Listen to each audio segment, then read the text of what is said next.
نو مرګ هر ځای ته را روان دی، هر کور ته را روان دی. نو د دې مرګ مسلې زده کا. مرګ نه مخکې بنده بیمار شي، نو د دې بیمار تپوس پوښتنه کول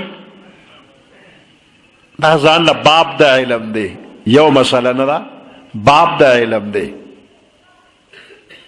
موږ د بیمار تپوس کوو، خو څنګه یاره زه بله ورځ بیمار وم نو زما تپوس نه راغلی دی، او اوس دې بیمار دی که ورنشم نو ګیله به کوي، نو یاره لاړ به شو والا. په دې نیت چې ته لاړې نو ټکې ثواب دی مو نشته، خو ته په بدل کار دی. ستا تپوس له راغی نو ته به هم تپوس له لاړ شي. په دې نیت مزه، په دې نیت لاړ شه چې پیغمبر علیه السلام به د بیمار تپوس کو، سنت طریقه رزم تپوس لازم. بیا بیمار له چې لاړ شي نو دې بیمار سره به کښېنې، نو که دې مري نو هم ورته چې امید دی خدای به دې ښه کي، که مري نو هم خدای به دې ښه کي.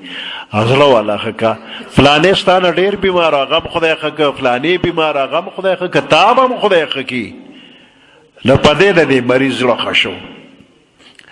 او بیا ته هم ورته دعا وکړه، د مریض دعا قبلیږي، ما ته هم دوا وکړه، په دې د هغه نور هم زړه ښه شو چې ما نه دوا غواړي. نو ته هم ورته دعا وکړه او تا ته دې دو. ډېر وخت به ورسره نه تېرې. کله کله د دې بیمار سړي څه تقاضې وي چې په تنهایۍ کې پوره کېږي، چې څوک ورسره ناست وي نو نه پوره کېږي، نو د ده په زړه به بوجي چې دی به کله پاسي چې زه خپله تقاضا پوره کړمه، او دی خوا سړي ورته پرلت غزولی ناست نه پاسي. عبدالله ابن مبارک رحمت الله علیه د امام بخاری استاذ دی، د امام ابو حنیفه رحمت الله علیه شاگرد دی. دی بیمارو، د یو سړی راغی تپوس نه، نو ورسره ناست دی. نو نور سړي زیو راځي کینې او دوا وکړي ځي، خو دا یو د پاسېدو نوم نه اخلي. عبدالله ابن مبارک چې دی به کله پاسي، خو مېلمنې سړی ورته څه ویلي خو نه شي چې پاسه. نو ناګانه دی ورته حضرت یو خو دې بیمار ته د بیمارۍ تکلیف وي، او یو دا ډېر مېلمانه چې ځي راځي نو په دې هم ورته تکلیف وي، که دې خوښ وي چې دا ور بند کړمه. نو هغه ورته یو بند دی که خو د بهر نه، یعنې ته بوځه، نو دې ته مه جوړوه چې دا مریض درته په خپله وي چې وځه. لږ ساعت کښېنه او بیا لاړ شه. البته هغه بنده دې ورسره ډېر کښېني چې په چا یې زړه ښه کېږي، چې په چا یې زړه ښه دی ډېر کښېني، او دا نور مېلمه را دي شي او دوا دي وکړي ځي دی. بیمار کله د بیمارۍ نه جوړ شي او کله مړ شي. نو چې کله بیمار وفات شو نو اوس په دې جمدو باندې حقونه دي.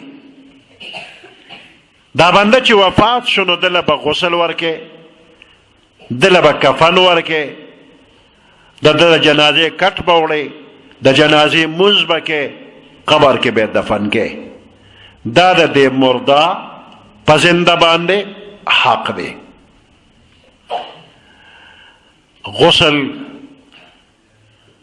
فرض دی، د مړي غسل فرض دی. غسل به څوک ورکوي؟ پښتانه څه وایي؟ په مولا یې لمبونه ده او په خدای یې بخښنه ده. په مولا یې لمبونه، په مولا یې بلکل لمبونه نشته. لمبونه دا د مړي هغه بنده چې ډېر ورته نږدې دی، هغه قریبي رشته دار دی، په هغه لازمه ده هغه به کوي. او دا آخري خدمت بل ته ولې سپارې؟ دا خدمت په خپله وکړه، پردو خلکو ته یې مه سپاره.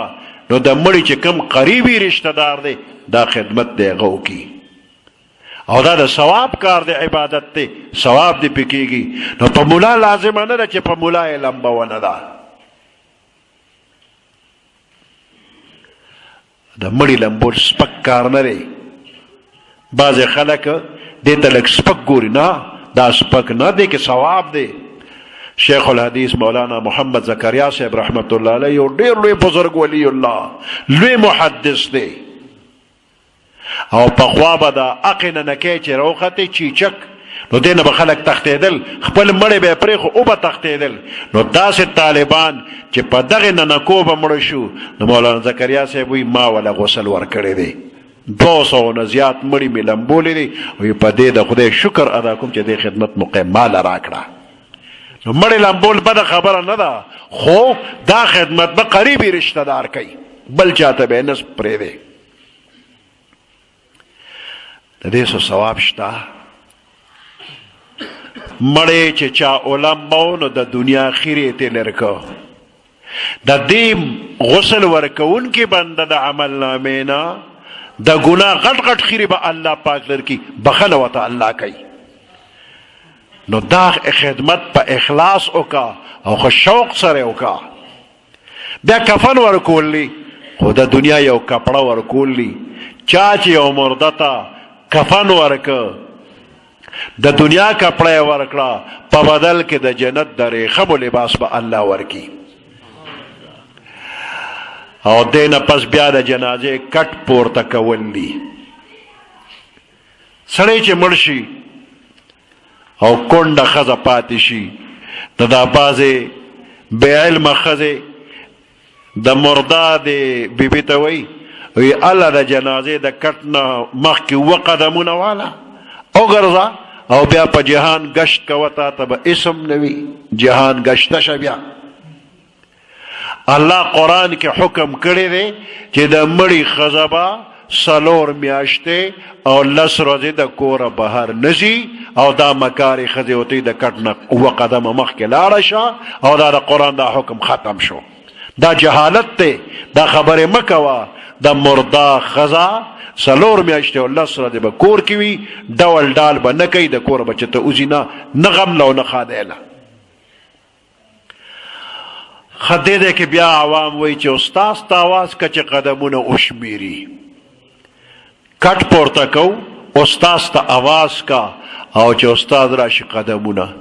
دا د استاد ذمہواری نه بلکې د هر مسلمان ذمہواری ده چې د مسلمان د جنازې کټ به اوچت کی او 40 قدمه دی یوسي. حدیث مبارک کې راځي چې چا د مسلمان د جنازې کټ 40 قدمه یوړه، 40 غټ غټ ګناهونه به الله معاف کی. او 40 غټ ګناهونه معاف کېدل دا څه وړه خبره نه ده. خو زمونږ په علاقه کې 40 قدمه هېڅ حکم نشي غشتی، 2-3 قدمه به والې څوک به دیکه در کې ته وایه چې مخکې کېږم بیا ستا نمبر نه راځي. بیا ته به غواړې، زړه به دې غواړي چې یو 100 قدمه دا کټ نیسم، خو تا بیا څوک پرېږدي نه. نو ته چې کټ ته نږدې کېږې نو نیت وکړه چې زه به 40 قدمه دا کټ وړم، نو هر 100 قدمه چې دې واخېستله پوره د 40 قدمه ثواب به الله درکړي. د جنازې کټ جنازګاه ته ورسېده. اوس په دې باندې د جنازې مونځ کول دي. نو بعضې خلک خو جنازه وکړي او بعضې اړخ ته ولاړي، په پوزې رومال اچولي وي او نه را دې خوا کي. ولې؟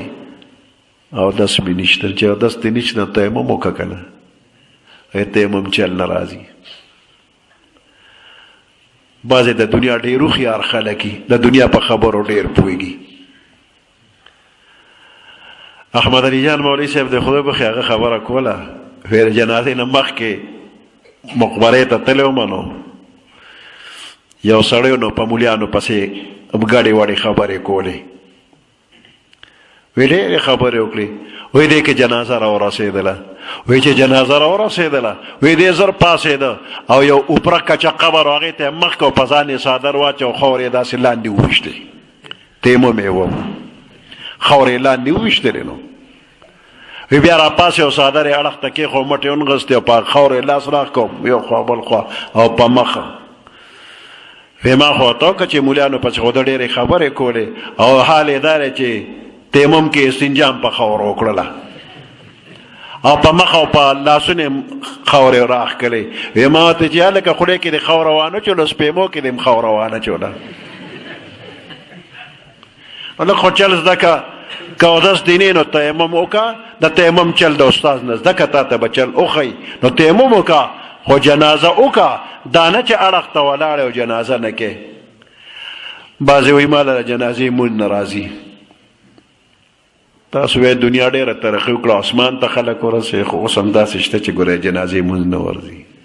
زه خپله یو جنازې له لاړم د جنازې نه مخکې چې ورسېدم قبر سره ولاړ وم دې کې کټ راورسېده ټول خلک په منډه ورغلل صفونو کې ودرېدل او یو بوډا قبر سره ناست و یو ته بابا جنازه خو راله راپاسه که نه ای بچې پړم بیزل راغلی مقبرې ته ماله چل نه راځي سپین ږیرې سړی و ماله چل نه راځي پړم بیزل مقبرې ته راغلی په آخر به هم څوک راوړي نو بس کې به دي همدغسې به د دنیا نه خبره لاړ شي نو چل زده که د جنازې مونځ هر مسلمان له ورځي چې 15 وخته مونځ څوک کوي هغه له د جنازې مونځ ورځي خو دی پوهېږي نه په ځان دونه به ووی چې د دې مرده د جنازې مونځ کوم په دې امام پسې مې نیت دی الله اکبر پړومبلي تکبیر پسې سبحانک اللهم کې یو ټکي ګرانې جل ثناو که نه درځي مې وایه 15 وخته مانځه کې چې کوم سبحانک اللهم وی همدقه ووایه او جل ثناو که نه درځي هغه پرېږده خیر دی بیا الله اکبر ورپسې بیا درود شریف نو کما صلیت وسلم هم چته ویلی نه دی ډېره موده پس راځي نو هغې باندې هم جبه نه وړي ښه دغه پرېږده 15 وخته مانځه کې اللهم صل اللهم بارک وی همدغه ووایه او بیا الله اکبر او اخري تکبیر خو ډېر ګران دی د هغې په ځای اللهم ربنا آتنا فی الدنیا حسنة وفي الآخرة حسنة وقنا عذاب النار بیا الله اکبر او سلام وګرځه دې کې کوم ځای ګرانو دا خو ټول اسانو چې 15 وخته مونځ چا کړی وي دله د جنازې مونځ ورځي خو دې اسې وي زه نه پوهېږم او کنه پیسم نه پیږي د ماشومانو په شانتې ماشومان چې ودرېږي لوبې کوي نو په ډبه ودرېږي وي الله اکبر او راټوپ کي ټوپونه وایي الله اکبر وایي که نه دغه ماشوم د دغه ماشوم نه به هم ته بېکاره دونه اړه کې راوله چې د مرده د جنازې مونځ کوم او د امام پسې مې نیت دی او صرف 4 ځله الله اکبر امام سره وایي هم د جنازې مونځ شو خو وروسته د زده کولو کوشش کوه هسې نه چې ټول عمر صرف 4 تکبیره وی جنازه وشوله په دې جنازه کې څه ثواب شته چې د الله د رضا دپاره د مسلمان جنازه دې وکړله نو یو قیرات ثواب الله درکوي اوس قیرات څه شی دی صحابه کرام تپوس کوي وایي دا د احد د غر نه زیات دی یعنی د احد د غر عمره مال که الله درکو او دا د الله په نوم خیرات کې څونه ثواب کیږي دغه نه په یو جنازه کیږي د الله په علم کې د ثوابونو یو خاص مقدار دی اسه پیغمبر علیه السلام د پوهې دپاره ووی چې د احد د غر نه زیات د دې نه به هم ډېر خو زموږ ذهن کې دا غر غټ ښکاري که وخت د سره ضروري کارونه نو لږ نور ایثار شه چې په دې مړي خوره ووړي نو دقونه ثواب دی بیا نورو شو 2 ځله د احد د غر عمره ثواب دی وشو د الله د رضا دپاره جنازه چې وشي نو زنانه مړوي زوی یې ورځي چې د مور قبر کې ښکته کړمه او زموږ دا خلک ور چې فلاني ودرېږه یو دوا به وکړو پرېږده چې هغه د مور اخري خدمتو کې ته د مټر نیسه ودرېږه دوا به وکړو دوا کې غرض نه دی زه راغلی یم زما حاضري ولګوه یا به بې برستو وینې یا نه ایر به دي زه راغلی یم لږ ما ته وګوره دوا کې مې غرض نه دی خو زما حاضري نو دا حاضري خو په حجره کې لږ هلته لاړ شه که نه پرېږده د اخري وخت کې چې دی د مور خدمتو کې مور قبر ته ښکته کړي پردي خلک به یې ښکته کوي نو تاسو یې رانیسئ ما یا د پلار یا د مور یا د بل نو د مړي وارث پرېږده رانیول مه کوه او دوا وزیري لګول بیا حجره کې کېږي جماعت کې حجره کې خلک ناست دي مړې جنازه وشوله او قبر کې ږدي نو دا ځوانان ورښکته شي قبر ته او مړې لاسو کې والي او قبر کې لحد کې کېږدي اواز یې کې استاذ راشه ویې سپاره کاکا ماما راشه ویې سپاره نو دا کاکا او ماما او دا استاجی به کمی پورې جمع دي خو دا کشران به را مشران کېږي که نه نو اوس نه زده کوې چې دا به مړې بګدې څنګه او مړې به سپارې څنګه مړې چې په ځمکه کېدی او دا شی په ځمکه ولګېد نو دا مخ یې اسمان ته شو نو ته ولې دا مخ داسې توکه هغه مخته که نه داسې بیا هغه لږ ساعت پسې راواړو نو بیا ولا توی کي هغه غلی غوندې بیا مخ وایي چې څه ګناه یې کړې ده مخ یې نه قبلې ته کېږي هغه ګناه نه ده کړې تا له چل نه درځي د مړي د کېښودو چل دا دی چې تا وله ځمکه باندې شا لګولی خو په خپل اسمان ته مخ دی چې د یو دیوال ته مخ بل ته د شا شي دا نیم شعر دی دی کې درته چل خولی دی چې د نورخاته دیوال ته شا که اوس بیا قبلې ته مخې بیا اوړي راوړي نه بلکل مخې قبلې ته شو خو ته بیا د نورخاته دیوال ته شا ولګې دا کشران دی دا چل زده کړي چې مړی قبر کې کېدی نو د نورخاته دیوال ته جوخ که داسې په اړه که شا وله ولګه اوس نه وړي بعضې مړي په صندوق کې ښخېږي نو په صندوق کې ولا شا په ځمکه لګولې د هغه مخ اسمان ته صندوق کې څوک دا تکلیف نه کوي چې مخ قبلې ته شو که نه شو همیشه دپاره یې ولا اسمان ته مخ کړي نو لږ صندوق ته هم خیال وکړئ اول خو د 400 مقبره کې د صندوق اجت نشته دی ځمکه پخه ده نه غورځېږي صندوق خو هغه ځای کې کېده چې شګلنه ځمکه یې غورځېږي او له حد پکې نه جوړېږي دا خو پخې ځمکې دي دې کې د صندوق اجت نشته او که صندوق خامخا وي نو دې صندوق کې داسې په اړخ که د نورخاته دیوال ته ورته شا ولګوه چې مخ به یې قبلې ته شي بیا ورپسې د سپارلو نمبر دی نو د سپارلو الفاظ دا دي چې بسم الله وعلى ملت رسول الله دا د سپارلو الفاظ دي دا مې مختصر وي که اوږده وی بسم الله ودعناکا وعلى ملت رسول الله سلمناکا او که نه عربي نه درځي نو پښتو کوي چې د الله په نوم مې کېښوې د پیغمبر علیه السلام په دین مې وسپارلې خو عربي زده کړه دې فایده زیاته ده بیا به خازې ولګې او خوره چې اړی نو درز درز به نه کې زمونږ دا خلک ډېر په بې ادبۍ دا خوره ورچوي څه لوی درز درز لږ په حوصله دا انسان دی اشرف المخلوقات دی نو لږ ادب احترام سره لږه لږه خوره په مزه مزه ورچوه ړومبی لپه ړومبی چاري چې اچی منها خلقناکم الله وایي موږ د دې خورې نه پیدا کړې دویمه لپه یا چاري چې ور اچی وفیها نعیدکم الله وایي دې خورې ته به هم دوباره لیږم او درېیمه لپه یا چاري چې اچی ومنها نخرجکم تارة اخرى الله وایي دې نه به په قیامت کې بیا راپورته کوم هسې په حوصله لږه لږه په مزه مزه خوره واچوه د قبر کنده ډکه شو د پاسه پسلې جوړ شو اوارې وشو دې نه پس د قبر سر ته او د قبر خپو ته د سورت بقره اول او آخر آیاتونه ووایه خو دې کې به جهر نه کې په چغې به نه وی سنت طریقه دا ده چې مدم آواز سره ووایه نو دې کې اوچتې چغې به نه وهئ بیا به دعا وکړي چې یا الله دې مرده نه په دې قبر کې به اوس منکر نکیر سوال او جواب له راځي تپوس به کوي نو دې پکې ثابت قدم وساتئ دعا به ورته وکړي بیا به را رخصت شي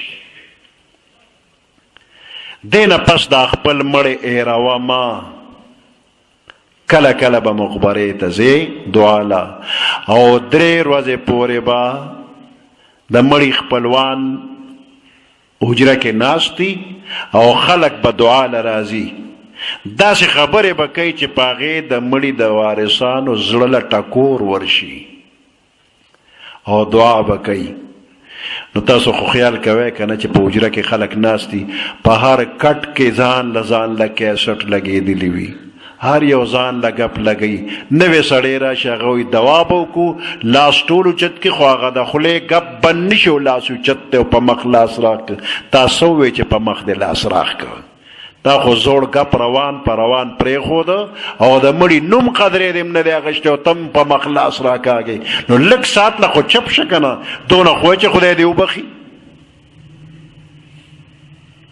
نو مړي ته دعا وکړه دا په هر کټ کې دا کیسټ لګېدلی دی او خبرې شروع دا چې ټیک نه دي